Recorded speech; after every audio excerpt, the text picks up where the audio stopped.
Hello friends, मेरे इस YouTube channel पे आप सभी का स्वागत है। बीएससी फाइनल ईयर में एक पेपर चलता है morphology of flowering plants.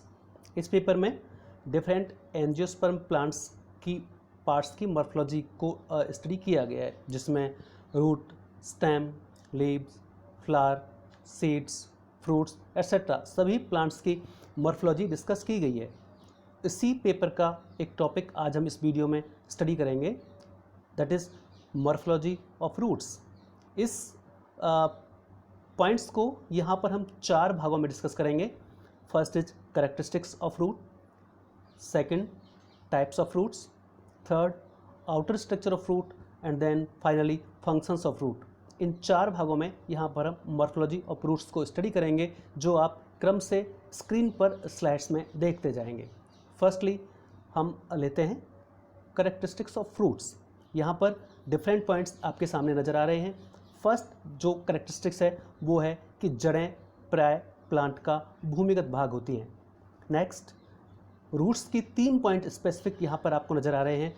That is, roots जो होती हैं वो जनरली पॉजिटिवली जियोट्रॉपिक होती हैं, अर्थात ये सॉइल में अंदर की ओर ग्रो करती हैं।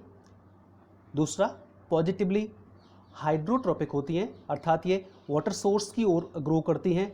और तीसरा है नेगेटिवली फोटोट्रोपिक, अर्थात लाइट सोर्स के अपोजिट ग्रो करती हैं। थर्ड इसकी विशेषता है, आमतौर पर जो रूट्स होती हैं वो सिलेंड्रिकल यानी बेलनाकार होती हैं और नॉन ग्रीन होती हैं। नॉन ग्रीन होने का वजह है इनमें क्लोरोफिल नहीं पाया जाता, लेकिन कुछ प्लांट्स की रूट्स में क्लोरोफिल भी पाया जाता है, जिसमें एक एग्जाम्पल आप देख रहे हैं, ट्रापा। इसके अलावा नेक्स्ट इसकी विशेषता है, आमतौर पर जो जड़ें होती हैं उनमें नोड्स, इंटरनोड्स, लीव्स और बर्ड्स ये सब नहीं पाए जाते, ये सब स्टेम में पाए जाते हैं। इसके अलावा the growing points of root tip is subterminal, means जो जड़ में वृद्धि बिंदु होता है वो उपांतस्थ होता है, सब टर्मिनल होता है, यानी एंड पर ना होकर उसके जस्ट पीछे की ओर होता है, और ये एक स्पेसिफिक पार्ट से ढका होता है जिसे रूट कैप या कैलिप्ट्रा कहते हैं, जिससे इसकी सुरक्षा होती है। इसके अलावा अगला इसका विशेषता का बिंदु है, जो रूट्स होती हैं उन पर रूट हेयर्स पाए जाते हैं, और ये रूट हेयर्स यूनिसेलुलर होते हैं। ये यूनिसेलुलर रूट हेयर्स जो पाए जाते हैं रूट्स पर, इससे रूट्स के एब्जॉर्प्शन एरिया में वृद्धि होती है। इसके अलावा जो लेटरल रूट्स हैं, अर्थात प्राइमरी रूट्स से डेवलप होने वाली दूसरे प्रकार की जो जड़ें होती हैं उनको लेटरल रूट्स कहते हैं। और जो लेटरल रूट्स होती हैं वो उत्पत्ति में एंडोजिनस होती हैं। उत्पत्ति में एंडोजिनस होने से यहाँ पर मतलब है उनकी जो उत्पत्ति होती है वो पेरिसाइकिल से होती है। इस प्रकार से ये कुछ प्रमुख विशेषताएं हमने रूट्स की देखी। इसके बाद अब अगला पॉइंट है types of roots. Basically origin के बेस पर रूट्स 2 प्रकार की होती हैं, एक टैप रूट और दूसरी एडवेंटिशियस रूट्स। टैप रूट्स जिनको हिंदी में मूसला मूल, और एडवेंटिशियस जिनको अपस्थानिक मूल कहा जाता है। हम पहली की बात करते हैं और वो है मूसला मूल। आमतौर पर ऐसी जड़ें जिनकी उत्पत्ति रेडिकल यानी मूलांकुर से होती है उन्हें प्राइमरी रूट या ट्री रूट अथवा टैप रूट कहा जाता है। टैप रूट की प्रेजेंस डाइकॉट्स का कैरेक्टरिस्टिक फीचर होता है, और इनसे ही लेटरल रूट्स प्रोड्यूस होती हैं, जैसे secondary root, tertiary root etcetera. इसके अलावा जो लेटरल रूट्स अभी जो मैंने बताया, लेटरल रूट्स जो प्राइमरी रूट से प्रोड्यूस होती हैं वो उत्पत्ति में अग्राभिसारी क्रम में उत्पन्न होती हैं, अर्थात एक्रोपीटल सक्सेशन में इनकी उत्पत्ति होती है। और कुल मिलाकर ये जो टैप रूट्स हैं और इनसे निकलने वाली ब्रांचेज हैं, ये मिलकर टैप रूट सिस्टम, हिंदी में मूसला मूल तंत्र का निर्माण करती हैं। दूसरा है अपस्थानिक या एडवेंटिशियस रूट्स। अभी मैंने आपको बताया था कि ऐसी जड़ें जिनकी उत्पत्ति रेडिकल से होती है वो तो टैप रूट कहलाती हैं, लेकिन रेडिकल के अलावा अगर किसी भी भाग से रूट्स की उत्पत्ति होती है तो ऐसी रूट्स को एडवेंटिशियस या अपस्थानिक मूल कहा जाता है। और प्राय जो मोनोकॉट्स होते हैं उनमें ये जड़ें पाई जाती हैं। मोनोकॉट्स में जो स्टार्टिंग में टैप रूट डेवलप होती है वो अल्पकालिक होती है, अर्थात कुछ समय के बाद ही नष्ट हो जाती है और उसके स्थान पर अपस्थानिक जड़ें उसमें परिवर्धित हो जाती हैं। और ये अपस्थानिक जड़ें और इनकी शाखाएं मिलकर जिस रूट सिस्टम का निर्माण करती हैं उसे एडवेंटिशियस रूट सिस्टम या अपस्थानिक मूलतंत्र कहते हैं। और इन दोनों का डिफरेंस अभी डायग्राम में आप स्क्रीन पर स्पष्ट देख पा रहे हैं कि किस प्रकार से अपस्थानिक जड़ है और किस प्रकार से मूसला मूलतंत्र है। ये जो अपस्थानिक जड़ हैं वो बेसिकली उत्पत्ति के आधार पर 3 प्रकार की होती हैं। यहाँ पर आप तीनों प्रकारों के नाम देख पा रहे हैं। एक है फाइब्रस रूट, दूसरी है फोलियर रूट्स और तीसरा है ट्रू एडवेंटिशियस रूट्स। यानी उत्पत्ति के आधार पर अपस्थानिक जड़ें 3 प्रकार की होती हैं। तो यहाँ पर आपको बेसिकली इनका ओरिजिन बताना है। पहला है जैसे फाइब्रस रूट्स, नाम से पता चल रहा है कि ये पतले धागे नुमा जड़ों का एक गुच्छा होता है। इनकी उत्पत्ति बेसिकली स्टेम के बेस से, जैसे कि चावल, गेहूं, मक्का, प्याज, अथवा जो हॉरिजॉन्टल स्टेम्स होते हैं उनके नोड से होती है। डिफरेंट ग्रासेस में ऐसा आप देख पाएंगे। तो पहला हुआ फाइब्रस रूट्स, दूसरा है फोलियर रूट्स। इसके तो नाम से ही पता चल रहा है कि इनकी उत्पत्ति कहीं ना कहीं लीफ या उसके किसी पार्ट से होगी।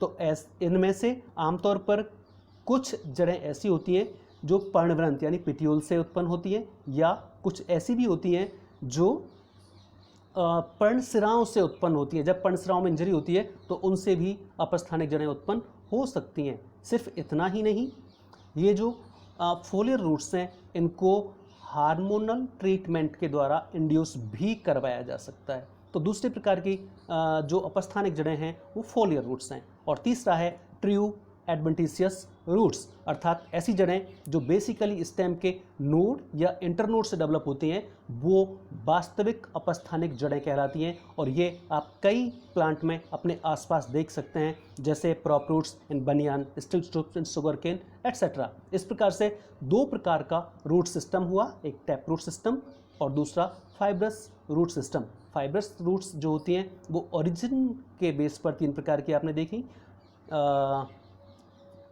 एडवेंटिशियस रूट्स, एडवेंटिशियस रूट्स आपने 3 प्रकार की देखी, फाइब्रस रूट्स, फोलियर रूट्स और ट्रू एडवेंटिशियस रूट्स। इसके बाद अब बात करते हैं, तीसरे पॉइंट पर आते हैं जो है structure of root, outer structure of root. Outer structure के हिसाब से आप रूट्स को 5 भागों में स्टडी कर सकते हैं, जिनमें पहला है रूट कैप, जिसे कैलेप्ट्रा भी कहा जाता है। दूसरा है ग्रोइंग पॉइंट या मेरिस्टेमेटिक जोन। तीसरा है जोन ऑफ इलोंगेशन। चौथा है रूट हेयर जोन और जोन ऑफ डिफरेंशिएशन। और पांचवा है zone of maturation. In different parts को ब्रीफली हम यहाँ पर एक्सप्लेन करेंगे। ये पार्ट्स आप अभी इस डायग्राम में सारे स्पष्ट देख भी पा रहे हैं। हर एक पार्ट्स कहाँ से कहाँ तक किस पोजीशन पर है वो, और उसकी सेल्स की स्ट्रक्चर कैसी है, शेप कैसी है, ये सब आपको इस डायग्राम में स्पष्ट नज़र आता है। तो यहाँ पर एक एक पार्ट्स को आप स्टडी करेंगे, जिनमें पहला आपने देखा था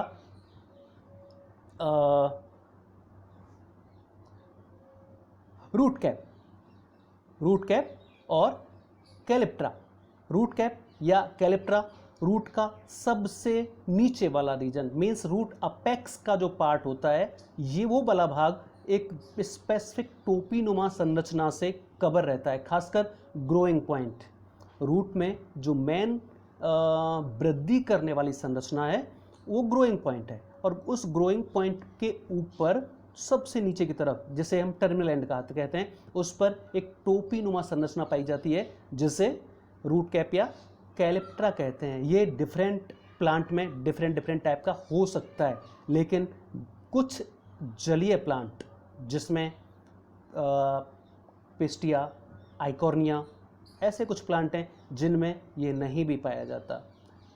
इसके स्थान पर इन प्लांट्स में एक स्पेसिफिक सैक लाइक स्ट्रक्चर, थैली नुमा संरचना पाई जाती है, जिसे रूट पॉकेट कहते हैं। इसके अलावा इस संरचना के 2 मुख्य कार्य हैं। ये जो रूट कैप की मैं बात कर रहा हूँ, इसके 2 मुख्य कार्य हैं। एक है एक मिनट, ये स्लाइड में थोड़ा सा एडजस्ट कर रहा था। दूसरा, पहला जो स्ट्रक्चर मैं आपको बता रहा था रूट कैप, इसका दो मुख्य कार्य हैं, एक ग्रोइंग पॉइंट को प्रोटेक्ट करना और दूसरा है इसकी जो सेल्स हैं उससे एक म्यूसिलीजिनस स्राव निकलता है, इससे एक श्लेष्म पदार्थ निकलता है जो जड़ों को सॉइल में ग्रो करने में हेल्प करता है। तो इसके दो प्रमुख कार्य हुए, एक तो ग्रोइंग पॉइंट को प्रोटेक्ट करना और दूसरा रूट को सॉइल में ग्रो करने में हेल्प करना। तो ये रूट कैप दूसरा पार्ट आप देख रहे हैं, ग्रोइंग पॉइंट या मेरिस्टेमेटिक जोन। रूट कैप के जस्ट पीछे की ओर जो भाग होता है उसे मेरिस्टेमेटिक जोन कहा जाता है। इसका नाम मेरिस्टेमेटिक जोन इसलिए है क्योंकि इसकी जो सेल्स होती हैं वो नेचर में मेरिस्टेमेटिक सेल्स होती हैं। अब इसकी सेल्स का अरेंजमेंट और रूट कैप की सेल्स के अरेंजमेंट से कुछ डिफरेंट होता है। इसकी सेल्स एक तो आइसोडायमेट्रिक होती हैं, सभी समान व्यास की होती हैं, इसके साथ साथ कॉम्पैक्टली अरेंज्ड होती हैं, बहुत ही पास पास सघन रूप से व्यवस्थित होती हैं और इसी के साथ साथ नेचर में मेरिस्टेमेटिक होती हैं। नेचर में मेरिस्टेमेटिक होने से अभिप्राय यहाँ पर ये है कि ये सेल्स लगातार डिवाइड होती रहती हैं, क्योंकि केवल मेरिस्टेमेटिक सेल्स ही वो सेल्स हैं जिनमें विभाजन की क्षमता पाई जाती है और ये विभाजित होकर नई कोशिकाओं का निर्माण करती रहती हैं। तो इस भाग में निरंतर रूप से डिवीजन के द्वारा नई कोशिकाओं का निर्माण होता रहता है। तीसरा भाग आप देख रहे हैं जोन ऑफ एलोंगेशन। जो नई सेल्स मेरिस्टेमेटिक जोन्स में बन रही थी अब वो पीछे की ओर धकेल दी जाती हैं, उनमें से लगातार सेल्स पीछे की ओर धकेल दी जाती हैं और ये सेल्स अब यहाँ पर आकार में यानी लंबाई में ग्रो करती हैं, यहाँ पर इनकी लंबाई में वृद्धि होती रहती है, इसीलिए इसका नाम भी है जोन ऑफ एलोंगेशन। और ये क्षेत्र जड़ों की लंबाई की दृष्टि से सबसे महत्वपूर्ण क्षेत्र माना जाता है क्योंकि इसमें सेल्स पूरी तरह से अपनी अधिकतम लंबाई को प्राप्त करती हैं।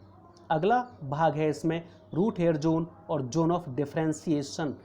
पिछले वाले जोन में जो सेल्स अपनी अधिकतम लंबाई को प्राप्त कर चुकी होती हैं, अब इस रीजन में आने के बाद उनमें डिफरेंशिएशन स्टार्ट हो जाता है, अर्थात वो अलग अलग भाग का निर्माण करने के लिए डिफरेंशिएट हो जाती हैं। जैसे कॉर्टेक्स है, एंडोडर्मिस है, पेरिसाइकिल है, जाइलम है, फ्लोएम है, ये सब भाग अब सेल्स अलग अलग डिफरेंशिएट होकर बनाना प्रारंभ कर देती हैं। तो इस भाग में सेल्स डिफरेंशिएट होकर डिफरेंट पार्ट्स में कन्वर्ट हो जाती हैं और स्पेसिफिक फंक्शन परफॉर्म करने के लिए अलग अलग आकार आकृति धारण कर लेती हैं। इसी भाग में रूट हेयर्स पाए जाते हैं। जो यूनिसेल्युलर रूट हेयर्स की बात कर रहे थे, क्योंकि इस भाग पर रूट हेयर्स विशेष तौर पर इसी पर पाए जाते हैं, इसीलिए इसका नाम रूट हेयर जोन भी होता है। और ये रूट हेयर्स की प्रेजेंस की वजह से रूट के एब्जॉर्प्शन क्षेत्र में काफ़ी वृद्धि हो जाती है। जो अवशोषण क्षेत्र है, एब्जॉर्प्शन एरिया, वो इन रूट हेयर्स की वजह से काफ़ी अधिक बढ़ जाता है। तो ये हुआ इसका चौथा भाग। और फाइनली अंतिम इसका भाग है वो है जोन ऑफ मैचुरेशन। नाम से पता चल रहा है अब जो सेल्स डिफरेंशिएट हुई थी, जिन्होंने अलग अलग भाग का निर्माण किया था, वो इस भाग में आकर पूरी तरह से मैच्योर हो जाती हैं और मैच्योर होने के बाद स्पेसिफिक रूप से यहाँ पर ये भाग अब इतना मैच्योर हो चुकी होती हैं सेल्स कि अपने स्पेसिफिक फंक्शन परफॉर्म करने लगती हैं, अर्थात प्लांट को सॉइल में फिक्स रखने में जो विशेष तौर पर भूमिका होती है वो इसी भाग की होती है, क्योंकि यहाँ पर जो सेल्स होती हैं वो पूरी तरह से मैच्योर हो चुकी होती हैं। इसके अलावा इस भाग से लेटरल रूट्स का भी निर्माण होता है। लेटरल रूट्स, जिनके बारे में हम पहले बात कर रहे थे, जिनकी उत्पत्ति एंडोजिनस होती है, मीन्स पेरिसाइकल से होती है, उनका निर्माण भी जोन ऑफ मैचुरेशन से ही होता है। तो ये आपने 5 भागों में रूट स्ट्रक्चर या outer structure of root study किया है। ये हम 3 पॉइंट अभी तक इसके डिस्कस कर चुके हैं और अभी आगे की स्लाइड्स में इन्हीं पॉइंट्स को मैंने समझाया हुआ है, तो आप इसको और एक्स्ट्रा कर सकते हैं। मैं इसके बारे में सारे बता चुका हूँ, जैसे रूट कैप के बारे में मैंने आपको पूरा बता दिया था, ग्रोइंग पॉइंट या मेरिस्टेमेटिक जोन के बारे में भी हमने डिस्कस किया था, जोन ऑफ एलोंगेशन के बारे में भी पढ़ा था, रूट हेयर जोन या जोन ऑफ डिफरेंशिएशन मैंने आपको बताया था, और फाइनली जोन ऑफ मैचुरेशन, इनके क्या क्या कार्य हैं वो सब हम लोग डिस्कस कर चुके हैं। और फाइनली अब हम आ जाते हैं इस टॉपिक के अंतिम भाग पर, जो है functions of roots. Roots basically दो प्रकार के फंक्शन परफॉर्म करती हैं, दैट इज प्राइमरी फंक्शन और सेकेंडरी फंक्शन। प्राइमरी फंक्शंस वो होते हैं जो सभी प्रकार की जड़ें परफॉर्म करती हैं और इसके लिए वो स्पेसिफिकली स्ट्रक्चरली अडेप्टेड होती हैं। इन फंक्शंस को परफॉर्म करने के लिए वो संरचनात्मक रूप से अनुकूलित होती हैं। लेकिन जो दूसरे प्रकार के फंक्शन हैं जिनको हम सेकेंडरी फंक्शंस कहते हैं, वो स्पेशलाइज्ड फंक्शन होते हैं जिन्हें सभी प्रकार की जड़ें परफॉर्म नहीं करती। कुछ जड़ें विशेष रूप से इन फंक्शंस को परफॉर्म करने के लिए मॉडिफाइड होती हैं और वो इसके सेकेंडरी फंक्शंस कहे जाते हैं। तो हम पहले बात करते हैं प्राइमरी फंक्शंस की। प्राइमरी फंक्शंस में पहला मेजर फंक्शन है जड़ों का प्लांट को सॉइल में फिक्स रखना। तो प्लांट को सॉइल में स्थिर रखने का कार्य जड़ों के द्वारा किया जाता है, जो कि इनका प्रमुख कार्य है। इनका दूसरा प्रमुख कार्य है मृदा से जल और खनिज लवणों का अवशोषण करना, जो कि जड़ों का महत्वपूर्ण कार्य है। और प्लांट के जिंदा रहने के लिए, उसकी ग्रोथ के लिए ये दोनों ही चीज़ें, वाटर और मिनरल्स, प्रत्येक भाग तक यानी अपर मोस्ट पार्ट तक पहुंचना आवश्यक है और ये कार्य रूट्स के द्वारा ही परफॉर्म किया जाता है। और एक और कार्य है प्रिवेंट सॉइल इरोजन। मृदा अपरदन को भी जड़ों के द्वारा रोका जाता है। जड़ों की जो ब्रांचेज हैं वो पूरी सॉइल में फैल जाती हैं और सॉइल को जकड़े रहती हैं, जिससे वो जल प्रदूषण से या वायु प्रदूषण आदि से बच जाता है। ऐसे तो और भी फंक्शंस जड़ें परफॉर्म करती हैं, लेकिन बेसिकली जो मेजर फंक्शन है हमने सिर्फ उनकी बात यहाँ पर की है। इसके अलावा अनेक पौधों में जड़ें द्वितीयक कार्य करने के लिए रूपांतरित हो जाती हैं, मॉडिफाइड हो जाती हैं और वो अलग अलग प्रकार के कार्य करती हैं, जैसे स्टोरेज का कार्य करती हैं, मैकेनिकल सपोर्ट का कार्य करती हैं और डिफरेंट फिजियोलॉजिकल एक्टिविटीज़ को परफॉर्म करने का कार्य भी जड़ों के द्वारा किया जाता है। और ये सब हैं मॉडिफिकेशंस ऑफ रूट्स के अंदर। अगले वीडियो में हम यही टॉपिक डिस्कस करेंगे, मॉडिफिकेशंस ऑफ रूट्स। वहाँ पर हम इनके बारे में डिटेल में प्रत्येक प्रकार की जड़ों के बारे में आपको बताएंगे। तो इस वाले वीडियो में हमने बेसिकली मॉर्फोलॉजी ऑफ रूट्स के बारे में मेजर पॉइंट्स और वो भी ब्रीफली आपके सामने डिस्कस किए हैं। मुझे लगता है आपको ये समझ में आया होगा। इस वीडियो को आप एक या दो बार ठीक से देखें, स्लाइड्स पर जो पॉइंट्स हैं उनको आप पढ़ें तो आपको ये निश्चित रूप से स्पष्ट हो जाएगा और आप समझ पाएंगे। इन केस अगर इसमें और भी कहीं आपको कुछ पूछना है और कोई आपकी क्वेरी है तो आप मुझे मेल कर सकते हैं अपनी क्वेरी, और मेरा मेल आईडी फर्स्ट स्लाइड पर इसमें दिया हुआ है। आप अपनी क्वेरी आप मेल कीजिए, मैं आपको उस पर रिप्लाई करूँगा। धन्यवाद।